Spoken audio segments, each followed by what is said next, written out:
Hey, this is Alex Dehgan. I'm really sorry not to be there for the penny stamps lecture, but these are unusual times. And although there'll be challenges ahead, we're going to get through them. This is a talk about challenges that we face in humanity. It is something that I've been working on my entire life. It is a company that I run to carry out many of these ideas, and I'm honored to be able to share them with you today. So when I was somewhere around 9 to 12 years old, I found out about the fact that animals like the Florida key deer, the California condor, the black-footed ferret were going extinct. But even more horrifying was that we took this animal, the passenger pigeon, which existed in literally millions, if not more, birds, numbers so great that they would darken the sky for 3 days when they would pass overhead, that we took those millions, even billions of birds down to zero. And the idea that a single species could actually drive other species extinct was so impressive on me that it became the founding principle on which I wanted to actually live my life. And I went out. I worked in Madagascar with lemurs, 12 different species of lemurs, to try to understand, was there predictable orders in extinction? Why did certain species survive after environmental change while others disappear? What happened? How do we actually predict that? What role did behavior and the ability of an animal change to change its behavior as moderated by its evolution? How did that actually affect and allow us to predict what would happen to species? And I had also spent a career at that point, starting in high school, working on conservation. I started in the Pacific Northwest. I moved to Russia, to Madagascar, to southeastern Brazil, to working on a global basis, including setting up the first national park in Afghanistan. And in all these cases, we followed sort of a known pathway. It was about a return to Arcadia, a utopia, an unspoiled wilderness. And this, for conservation, was our goal within what we were trying to do. The basic premise was that humans were bad for nature. To save nature, we remove humans.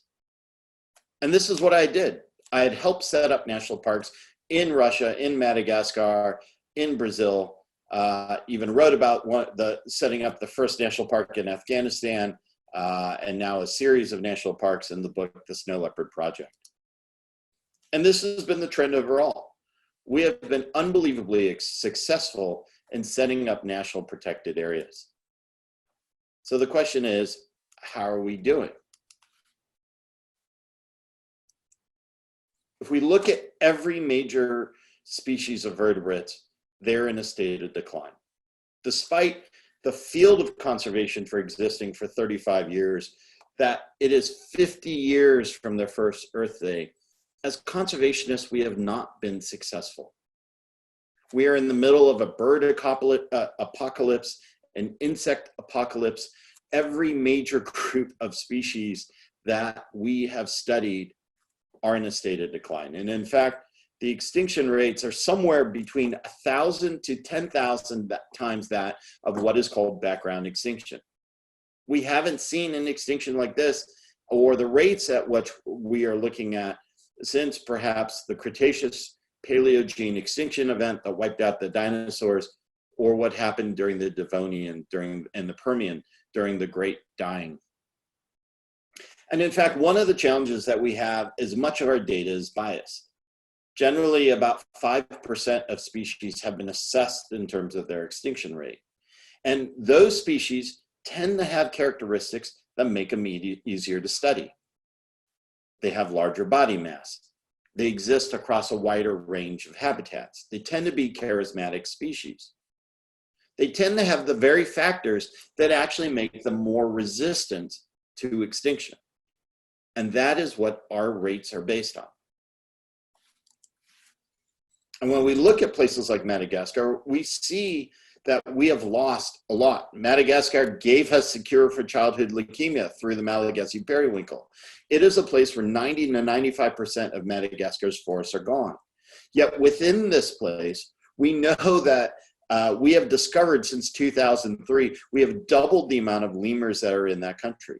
We went from 45 known species of lemurs to over 105 species of lemurs today in that remaining 5 to 10% of forests. We're discovering new species all the time. So we don't even know what we have lost. We're still trying to calculate what is there within what we're doing. In our coral reefs, we see a similar story.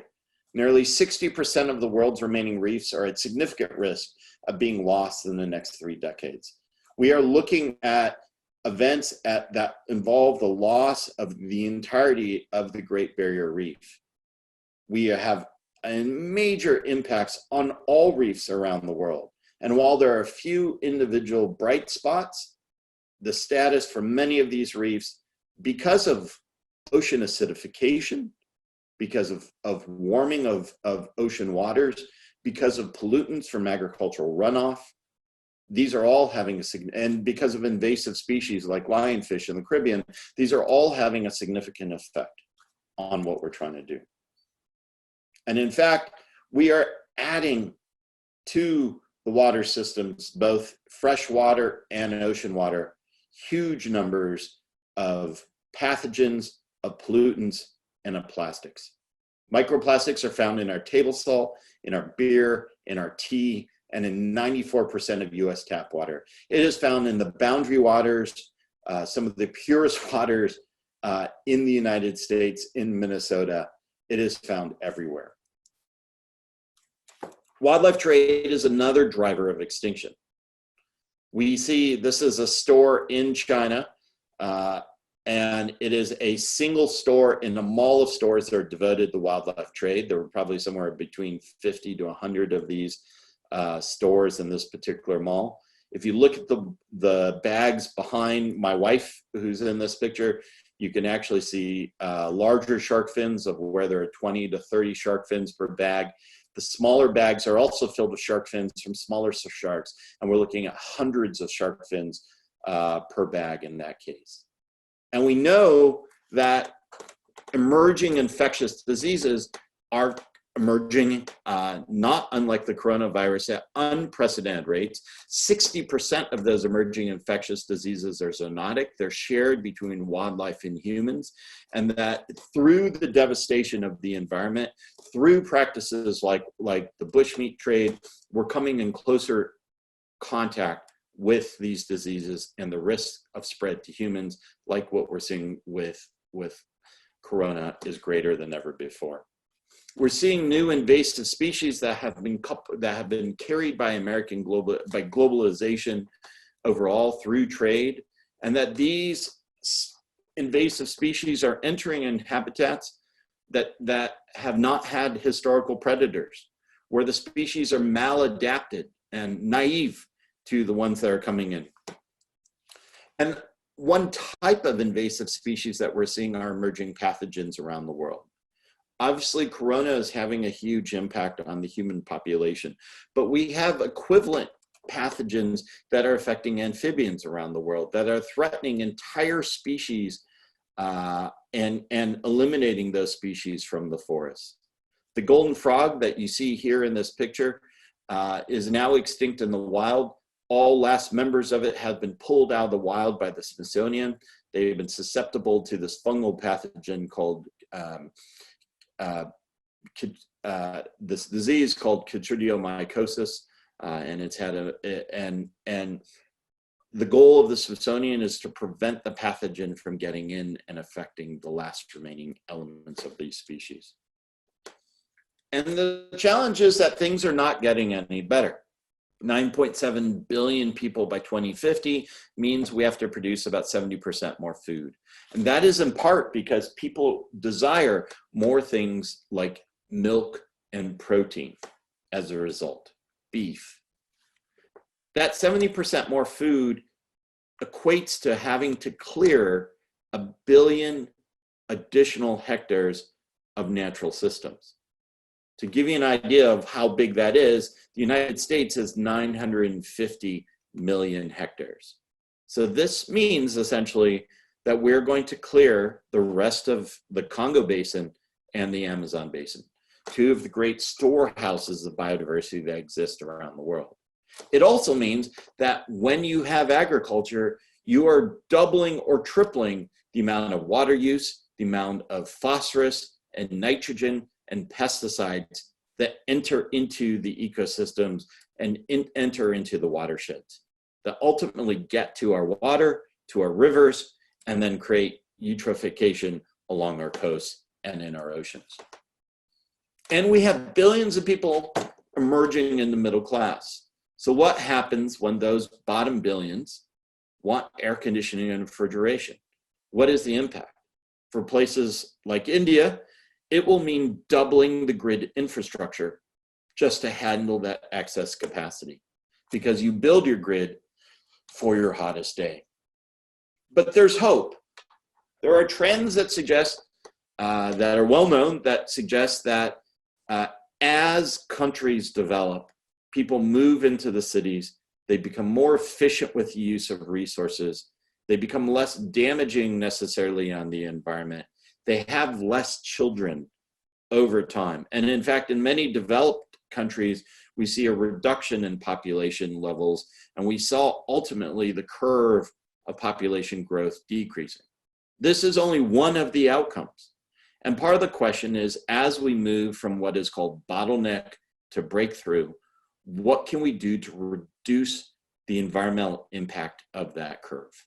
How do we actually think about the drivers of extinction, the products that we use, and replace those with more sustainable alternatives? Because there is hope, essentially, according to this paper, at the end of the tunnel. The problem with conservation has been that we've been professional mourners. There's a society in Greece where you can literally rent mourners to go to your local funeral to grieve for your family or for your friend. This is what we do as conservationists. I like to say I'm the last person you actually want to invite to dinner. And if it isn't abundantly clear, I can depress any dinner party. I am an extinction biologist that works on these issues.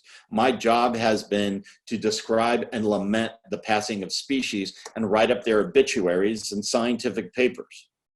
We're not happy folks. But this is actually part of the problem. This very lack of optimism discourages us. And much as we have created the problems, we have the means to solve them. Conservation and technology and innovation give us hope within what we're doing. And one way that it does so has been through monitoring. If you can measure it, you can improve it. And we've seen examples of this. There are new solutions that allow us to use low-cost audio monitoring tools to be able to survey the forests like never before. FieldKit, which will be released for this Earth Day celebration, the 50th anniversary of Earth Day, built by Shah Selby, a former rocket engineer, provides a platform that allows anyone to plug in sensors and be able to monitor the environment. iNaturalist has allowed us to use tools like your cell phone and turn these into sensors. And they've gotten over 31 million observationists to date from citizen scientists. They've built in artificial intelligence to actually help improve the quality of the identifications, and then a curated network of experts to verify those data points. iNaturalist and other tools like eBird have now allowed us to understand when birds are migrating and where they're migrating on which days, that instead of renting or buying entire parcels of land, we can rent those farmers' fields for a single week, keep them flooded an extra week longer to allow for more of the birds to survive at decreased costs. And then we have new tools like Planet Labs. Planet Labs recognized that the way that NASA was putting Earth observation into space through the Landsat model wasn't really savvy, that it could be disrupted. Landsat 8 took $950 million to put into space. It took 10 years to build that satellite. And when you build a satellite that costs that much, you certify all the technology that you are using at the beginning of the process as space ready, which means on the date of launch, that satellite is 10 years out of date. Planet Labs recognized that there was a different way, that they could actually, instead of building one satellite, they could use a constellation of 150 satellites that ring the Earth. Instead of using bespoke technology, they could use the technology that was developed by consumer products like your cell phone. Instead of actually having the Earth, the satellite rotate around the Earth, they could have those satellites in geostationary orbit and rotate through the ring of those satellites. And Landsat, which gives us 30-meter resolution every 2 weeks everywhere, was bested by what Planet Labs did, which is 3-meter resolution every day everywhere. But one difference that was there, the Planet Labs satellites are in low Earth orbit. That actually means that after a few years, they'll fall out. Now, Landsat 8 costs close to $1 billion to design and put into space. These satellites cost tens of thousands of dollars and somewhere around $40,000 to $60,000 to build, and only $17,000 or so per satellite to put into space. If they were replacing those satellites every 3 years, they can replace the technology with technology that gets better. So as Landsat's satellite, Landsat 8, continues to age in space, the planet constellation continues to get better, the technology gets better with each new satellite that they put in. And we've seen how this data has allowed us to do things like Global Forest Watch, actually monitor threats to the forest around the world remotely, or Sky Truth, or Global Fishing Watch, the ability to actually look for pirate fleets that are doing illegal and unreported fishing around the world. One really powerful tool of this monitoring has been a group called WildMe. WildMe, which uses AI and machine vision for a variety of, and citizen scientists for a variety of species, started working with whale sharks, a notoriously hard species to actually follow around the world. They show up in certain places, they might aggregate, and then they disappear for long periods of time. Well, whale sharks, as you can see, have a pattern of spots on their back that allow you to individually identify the sharks. So before WildMe got started, there were about 600 to 500 sharks around the world that were known to science. WildMe started using networks of citizen scientists and divers and dive masters and research scientists to populate their database by actually using the individual pattern of sharks to identify individual whale sharks and then collect data every time that they are seen again. That took the number of sharks in their database from 500 to 600 to 3,000 to 4,000. The next step they took only a couple of years ago. They started using machine vision, machine learning. So they started scrubbing every YouTube video for whale sharks.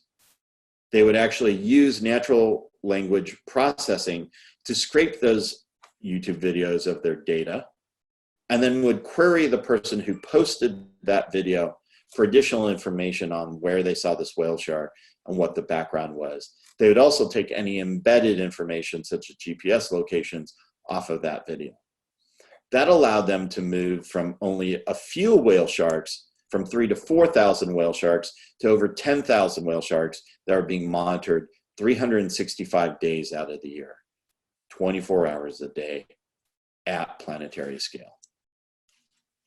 They are now up to 74,000 observations, 11,000 whale sharks. They have identified, doubled the amount of hotspots where whale sharks are at. And the number one contributor to the information that they actually get is the AI that has been scrubbing these YouTube videos.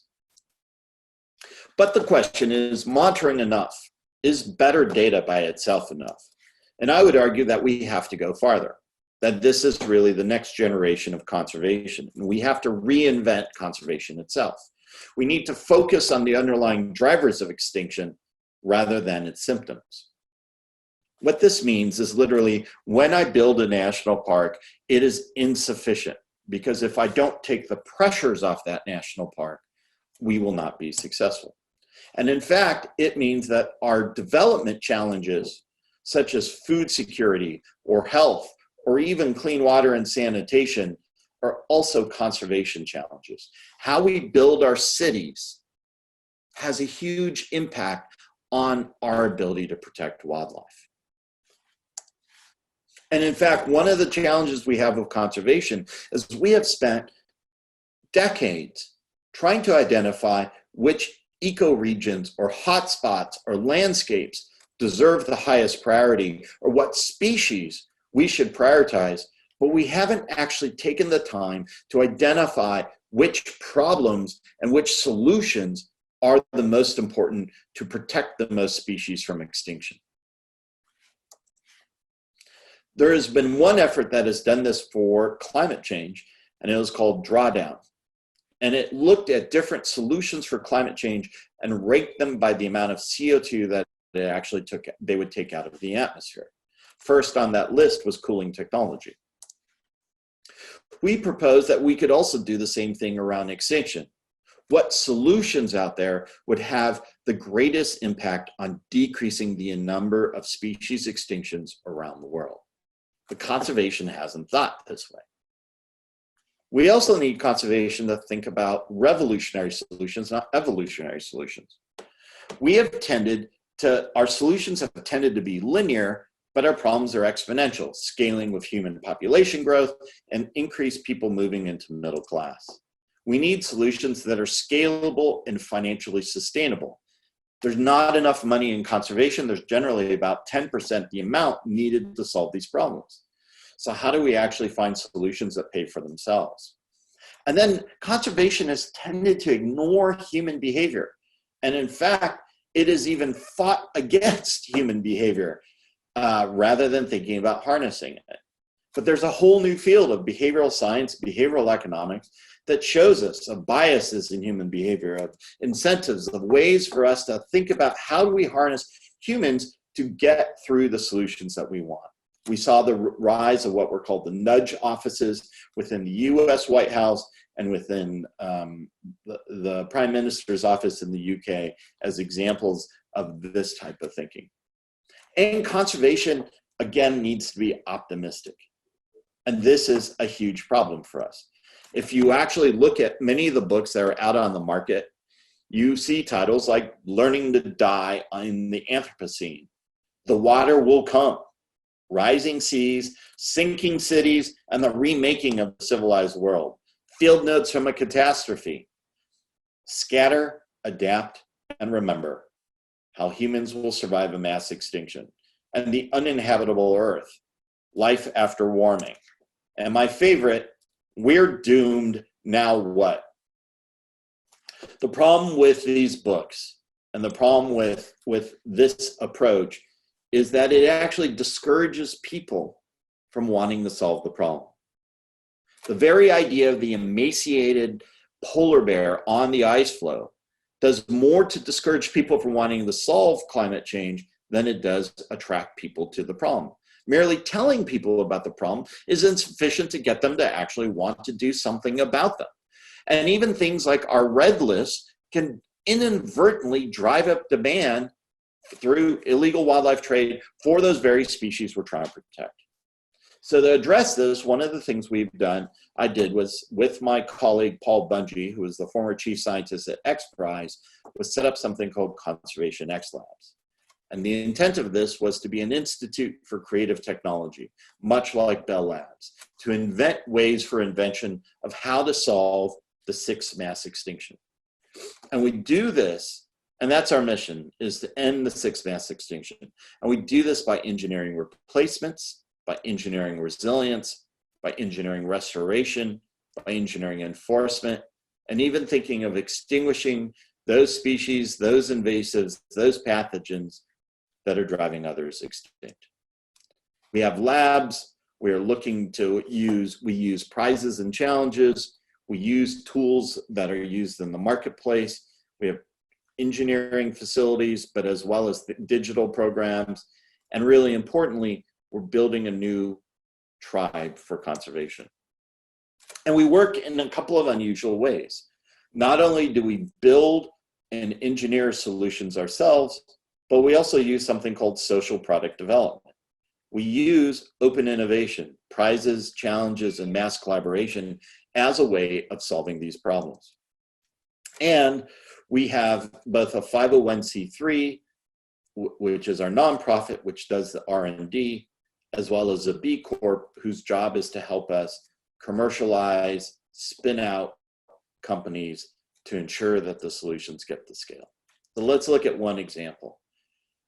If you eat seafood, you might not be happy to know that 33% of all seafood is mislabeled. You're not getting what you pay for.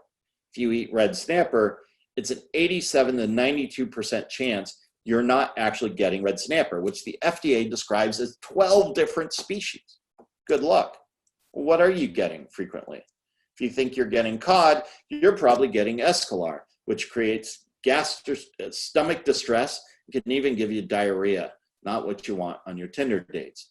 If you're getting grouper, you could actually be driving the Nile perch extinct. If you're getting swordfish, you're decimating the Mako shark fisheries.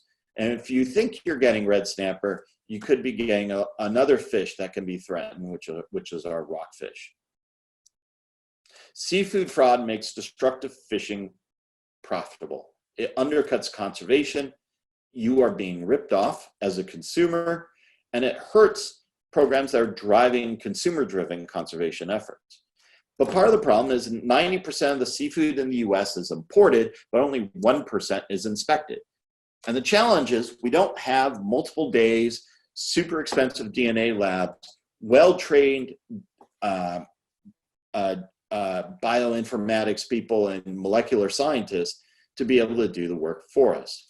What we actually need is tools that work on the front lines of conservation, that work for my son who's holding up the magnifying glass. If we can have something that he, as a 4-year-old, can use, we can have a tool that harnesses the power of DNA for addressing issues like fish fraud and fish traceability that anyone can use. So that means thinking differently about design. It's not necessarily appropriate technology. It means designing world-class technology and world-class science for the people who are going to be your end users. And that means low cost, developing something that fits in your pocket, that's battery powered because the places you might need it may not have electricity, that gives you an answer within the time frame that customs will need, which was somewhere around 30 minutes. That requires not only no specialized expertise, but that you don't even need to be literate to be able to use the tool. And that'll help you make a decision as to whether to pull a shipment or not, or whether a boat that is claiming that it's catching swordfish, whether it actually is or not. And it has to be something that is scalable and financially sustainable, that helps us do sample prep, DNA amplification, and species identification in a low cost, ultra cheap, rapid manner. And this allows us to address things like timber trafficking, seafood fraud, and invasive species around the world, which themselves are large markets because they cause harm in terms of what we're doing. This is one of the tools that we've built, although the design has developed over time. It is a handheld, low-cost unit that uses a cartridge that is specific to the species we're trying to test. And the model for this is something you may have heard of, the Nintendo Switch. If we can build the platform that allows people to develop tests across a wide variety of entities, it's not unlike a Nintendo or a Sony PlayStation that has built a platform that allows people to try out different games. We don't need to make the majority of the games. And in fact, this is part of our financial model. Can we actually find a solution that works for bed bugs or works for black mold that helps subsidize the conservation applications around what we're trying to do? How can some of these other markets help us achieve the good we want to do in the world? We have a patent on it, and this will be our first spin out, and it's called Thylacine Biosciences, which is thylacine is the scientific name of the Tasmanian tiger, a marsupial tiger that we drove extinct in Australia and across Papua New Guinea at the beginning of the 20th century. One of the other products we're developing is thinking of how do we actually take things like camera traps and turn them into smart systems. meaning can we actually use AI and machine vision to start looking at things like chronic wasting disease, a prion-based disease that's not dissimilar from mad cow, and be able to identify those elements by tapping into everyone's camera traps when they choose to opt in. The hunters, which are 95% of the camera trap markets, for instance, also have the ability to figure out when the 12-point buck is in front of their camera. But this is one way for us to also think about how do we monitor entire populations, how do we look for disease, how do we actually combat against poachers, both above water and below water. These are some of the ideas, and the idea is not using artificial intelligence and machine vision off the device, but how do we actually use it on the device and then reduce the data costs that go back. We can also think about how we engineer replacements. And some of the ways we've done this is through using social product development. This is things like prizes and challenges. The Nobel Prize is a great example of a prize, but there's been a lot of others. The DARPA Grand Challenge, which was the first car to drive autonomously across a desert for a distance of 100 kilometers, 100 miles, led to the rise of self-driving cars. The first time the challenge was run, not a single car could actually achieve it. The Orteig Prize was what Charles Lindbergh won, the first aviator to fly solo across the Atlantic. People thought it was impossible. Lindbergh wasn't a likely candidate to actually win it. He was a mail carrier that flew little planes on short hops delivering mail. But he took on the challenge, and then within a few years after the winning of the Orteig Prize, we saw the rise of the commercial transatlantic air travel industry. The Ansari X Prize, which was the first team that could take 3 people to space twice within 2 weeks, led to the rise of private spaceflight and the commercial private space industry.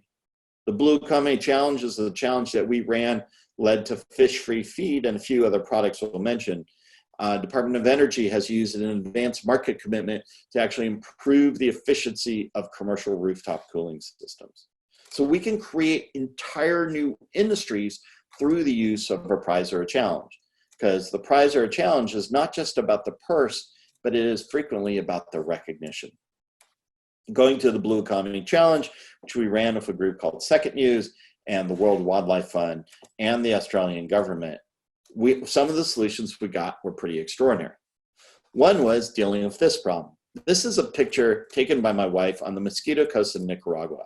The arrow is pointing at shrimp. The fish and the other sea organisms that are on the other side of that barrier is what's called bycatch. That is what is caught along with the shrimp that is thrown away.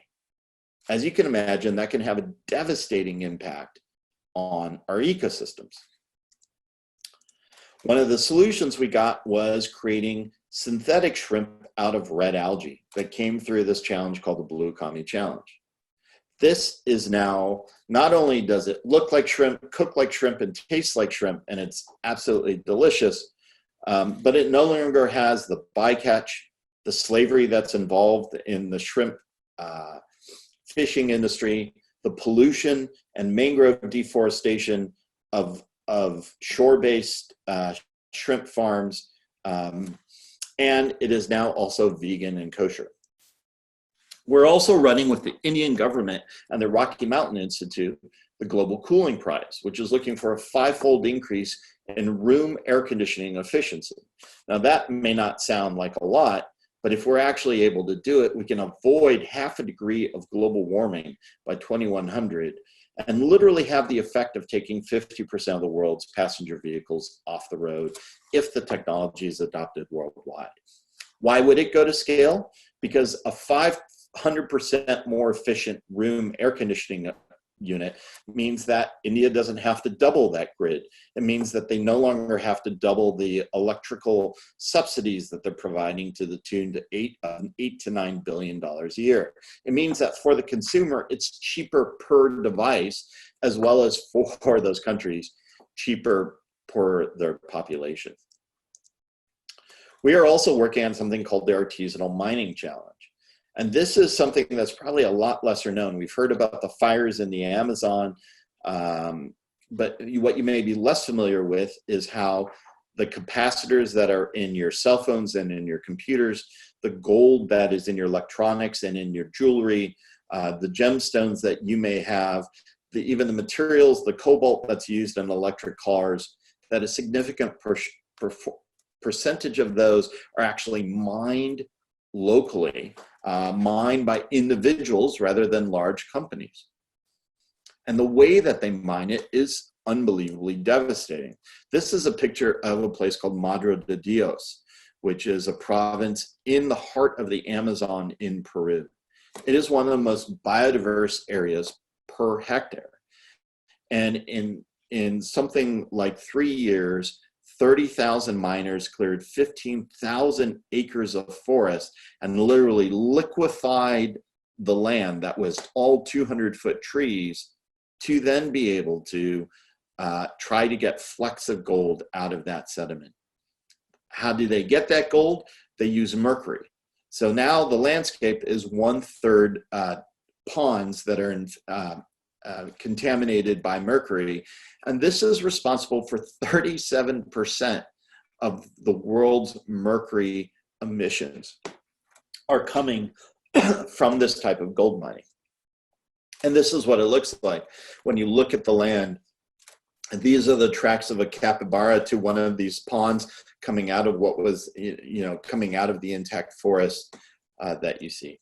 The challenge that we're running is around how do we actually improve the techniques as well as restore the environment and change the very supply chains and the transparency of the supply chains. And in fact, many of the large tech companies have been recently sued because of their role in driving artisanal mining.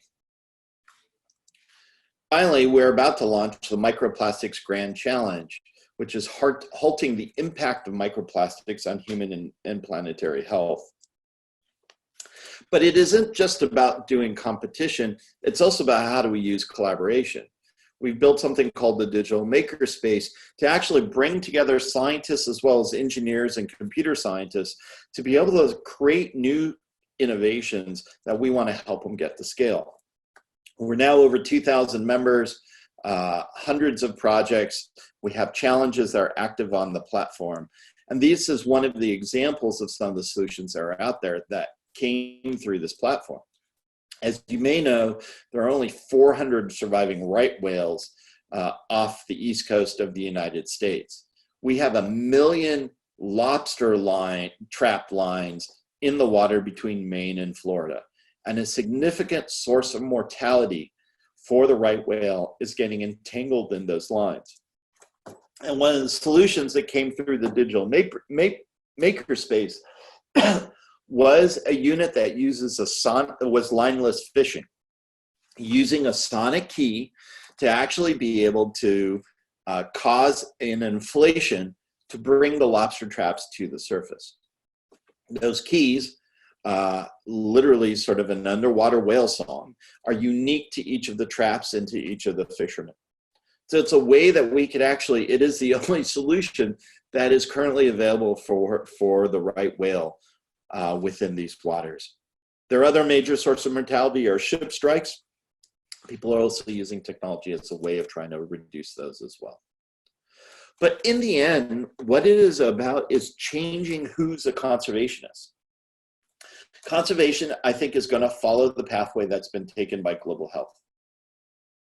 This is specifically that global health used to be a field called tropical medicine. That was a field of primarily physicians. But what we've realized, to actually make a difference, to solve problems like corona, we not only need physicians, we need engineers, we need innovators, we need entrepreneurs, we need anthropologists and economists all working together. We need the health systems and the implementation science to actually get the solutions to the end user. Conservation can't just be filled with conservationists. While they can define the problem, they can't actually give us the solutions. And that's why we need you to help us address these challenges. And we can also ask, how do fields like ecology and evolutionary biology become solution-based disciplines rather than natural history, descriptive-based disciplines? That's what I leave you with. Thank you very much for letting me be your speaker.